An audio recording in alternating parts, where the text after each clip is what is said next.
हजुरहरूको बारीमा के छ त साथीहरू? मेरो बारीमा चाहिँ अहिले चठैला, भिन्डी, घिरौला लास्ट सब्जीहरू छ है। हेर्न सक्नुहुन्छ यति नै निस्क्यो क्या। सबैतिर खोजखाज गर्दा पनि यति नै निस्क्यो साथीहरू। हजुरहरूकोमा के छ?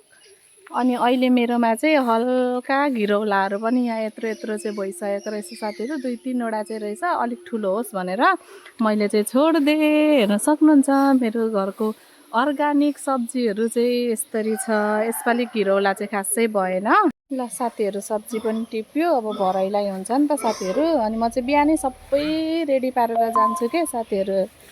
अनि साथीहरू मैले चाहिँ यति धेरै उयो के अरे बोडीहरू गाडिदिइरहेको छु के साथीहरू। अहिले चाहिँ मेरोमा बोडीहरू लहरा लाग्न थालेछ। हेर्न सक्नुहुन्छ के सब्जीहरू चाहिँ टिपिसकेर हिँड्न आँटेको थिएँ साथीहरू। यहाँ हेर्नु न घिरौला त आमा छिपेर यत्रो पो भइसकेको रहेछ क्या। यसपालि मेरोमा घिरौला खासै भएन है। मैले अब रोप्न चाहिँ रोपेको थिएँ धेरै नै।